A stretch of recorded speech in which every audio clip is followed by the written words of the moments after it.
जैसा कि आपको मैंने इंट्रो वीडियो में बताया था कि हम इस चैनल पर होम्योपैथी से रिलेटेड, जनरल लाइफस्टाइल से रिलेटेड चीज़ों के बारे में डिस्कस करेंगे। तो आज ये वीडियो हमारी होम्योपैथी मेडिसिन से रिलेटेड है, जिसमें हम बताएंगे कि एक ऐसी मेडिसिन जो कि हर घर में उपलब्ध है, हम सब उसके बारे में जानते हैं, लेकिन फिर भी होम्योपैथी में बहुत अंडर यूज्ड रही है। Zingiber officinalis. Zingiber remedy plant kingdom में अदरक से बनी हुई होती है। अदरक के एक्सट्रैक्ट को पोटेंटाइज करके होम्योपैथी में रेमेडी बनाई गई, जिसे नाम दिया गया जिंजीबर। जैसा कि हम सभी जानते हैं कि अदरक जो कि हमारे घरों में काफी समय से यूज होता आया है, तो वो किस किस ऑर्गन पे क्या क्या फायदा देता है, एक बार पहले हम ये देख लेते हैं। उसके बाद इसका होम्योपैथिक पॉइंट ऑफ व्यू देखेंगे। अदरक जो कि नॉर्मली सभी घरों में उपलब्ध है, बहुत पुराने समय से खांसी में और पेट की समस्याओं में दिया जाता है। अदरक हमारे पाचन तंत्र को बहुत मजबूत करता है। पेट से संबंधित बीमारियां जैसे कब्ज, गैस, एसिडिटी, खाने का नहीं पचना, ये सारी चीजें अदरक से ठीक होती आई हैं। इसके अलावा नॉर्मल खांसी, जुकाम, गला खराब होना, इन सारी चीजों में अदरक ने हमेशा बहुत बेहतर रिजल्ट दिए हैं। आइए जानते हैं homeopathy point of view ginger या फिर जिंजीबर मेडिसिन के बारे में। होम्योपैथी के अनुसार जिंजीबर गैस्ट्रिक सिम्टम्स पे, सेक्सुअल सिम्टम्स पे और यूरिनरी सिम्टम्स पे बहुत अच्छा काम करती है। साथ ही साथ रेस्पिरेटरी सिस्टम्स पे बहुत अच्छा काम करती है। तो अपन सबसे पहले बात करते हैं गैस्ट्रिक सिम्टम्स की। गैस्ट्रिक सिम्टम्स में जिंजीबर कवर करती है अपच को, यानी कि कॉन्स्टिपेशन, वीक डाइजेशन। खाना खाने के बाद इस मेडिसिन में पेशेंट को ऐसा फील होता है कि पेट में कोई पत्थर सा रख दिया हो, इतना ज्यादा वीकनेस और इतना ज्यादा हैवीनेस फील होता है। जैसे ही पेशेंट खाना खाता है, खाना खाते ही उसे हैवीनेस फील होने लगती है। ये हैवीनेस खाने की वजह से नहीं, इसका मेन रीजन है खाना खाने के बाद बनने वाली गैस या होने वाली ब्लॉटिंग। जस्ट खाना खाते ही पेशेंट के पेट में बहुत ज्यादा गैस बनने लगती है। गैस बनने की वजह से एब्डोमेन और स्टमक के आसपास एक टेंशन प्रोड्यूस होता है, मतलब कि एक खिंचाव पैदा होता है, जिसकी वजह से ये वाली प्रॉब्लम देखने को मिलती है।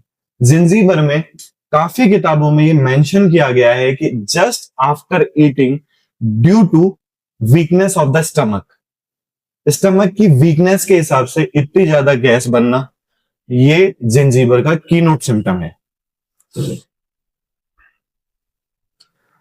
जिंजीबर को कंप्लेंट्स कब आती है? कंप्लेंट्स आती है आफ्टर ईटिंग और ड्रिंकिंग इम्प्योर वाटर। जब भी वो खाना खाने के बाद और अशुद्ध पानी पीने यानी इम्प्योर वाटर पिएगा, तो उसको ये वाली सारी प्रॉब्लम्स स्टार्ट हो जाएंगे।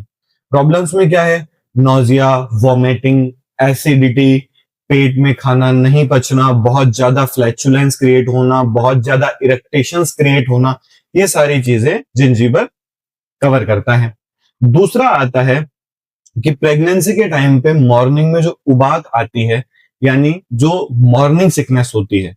दूसरा इसका सेम सिम्टम जब हम कहीं ट्रेवलिंग वगैरह करने जाते हैं, और सेम वही कंडीशन जिसको सी सिकनेस बोला जाता है, गाड़ी में बैठे बैठे उल्टियां आना, सर का घूमना, ये सारी चीजें होती हैं। इनमें भी जिंजीबर अच्छा काम करती है, क्योंकि ये सारे इश्यूज गैस्ट्रिक रिलेटेड ही होते हैं। डायरिया का होना इम्प्योर वाटर पीने के बाद और बाकी कोई सिम्टम हमारे पास नहीं है, तो हम जिंजीबर यूज कर सकते हैं। तीसरा इसका सिम्टम आता है यूरिनरी से रिलेटेड।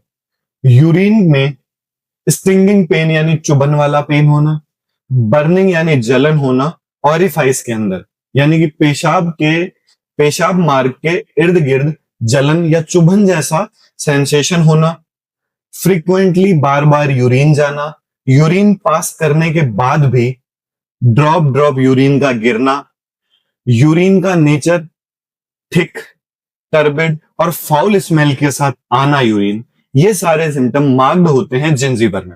अगर ऐसे सिम्टम्स पेशेंट में देखने को मिलते हैं तो वी शुड ट्राई जिंजीबर। हमारे एक डॉक्टर फारूक मास्टर साहब बताते हैं कि जिंजीबर पेशेंट के जितने भी जॉइंट्स होते हैं बहुत ज्यादा वीक होते हैं, बैक में लेमनेस होती है, नंबनेस होती है, और बैक के जो जॉइंट्स होते हैं वो बहुत ज्यादा वीक हो जाते हैं। ऐसी कंडीशन में अगर कोई पेशेंट आपके पास बैक पेन लेके आता है तो you should also try Zingiber.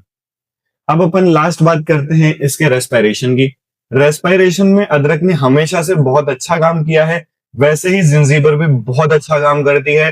Hoarseness, dry cough, aggravation इसमें मॉर्निंग में होता है, म्यूकस इसमें मॉर्निंग में आता है, अस्थमा विदाउट एंजाइटी, बहुत ज्यादा खांसी की वजह से गले के अंदर स्क्रैचिंग सेंसेशंस फील होना, मतलब कि गला छिला छिला फील होना, चेस्ट के अंदर मतलब लंग्स के अंदर ऐसा फील होना कि बहुत ज्यादा हैवीनेस हो गया है और बहुत ज्यादा म्यूकस जमा हुआ है। ये सारे सेंसेशन जिंजीबर को कवर करते हैं।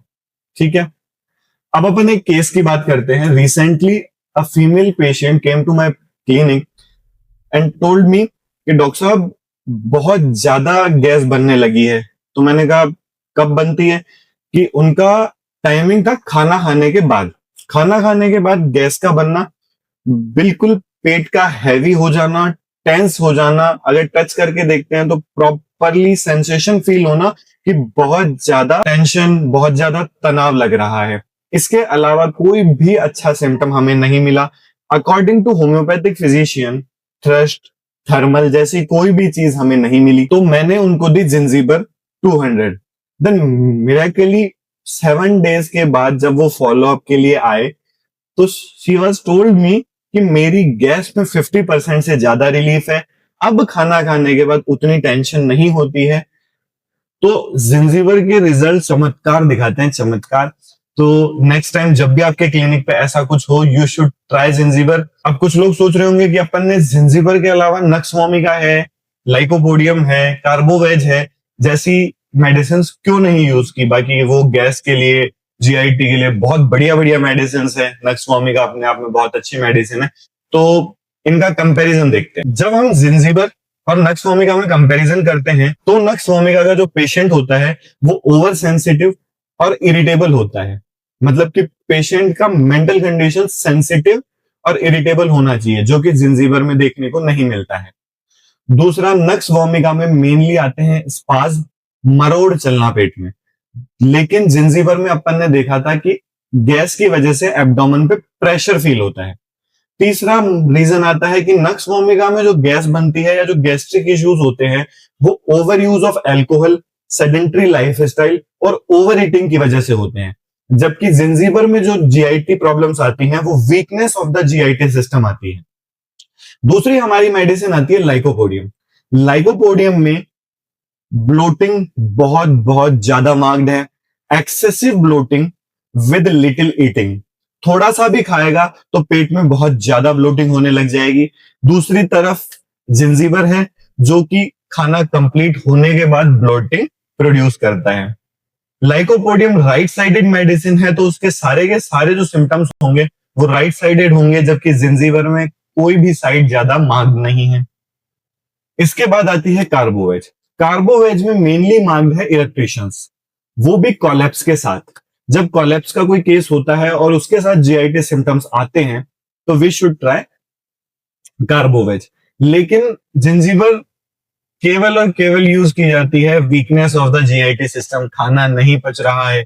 इसके अलावा कार्बोवेज के जो मेनली सिम्टम्स आते हैं, जब भी कार्बोवेज को गैस या जीआईटी रिलेटेड प्रॉब्लम होती है तो उसे ओपन एयर की डिजायर रहती है, जबकि जिंजीबर में ऐसा कुछ नहीं है। कार्बोवेज को फेंटनिंग रहती है, वो जोर जोर से सांसें लेगी, लेकिन जिंजीबर का पेशेंट ऐसा कुछ नहीं करता है। तो अपन सीधी सी बात करें, इरिटेबिलिटी मिलती है तो we should use nux vomica. अगर ब्लोटिंग मिलती है हल्का सा खाते ही तो वी शुड यूज लाइकोपोडियम। अगर वीकनेस मिलती है जीआईटी सिस्टम की तो वी शुड यूज जिंजीबर। और अगर कोलैप्स मिलता है जीआईटी सिम्टम्स के साथ साथ तो वी शुड यूज कार्बोवेज। ये क्लिनिकल टिप्स हैं जो कि हमारे डेली रूटीन की प्रैक्टिस में बहुत काम आती हैं। अगर आपको ये वीडियो पसंद आई हो और ऐसी ही कुछ वीडियोस और चाहिए हो या इसमें कुछ ऐड करना हो तो आप कमेंट कर सकते हैं। बाकी मिलते हैं अगली वीडियो में।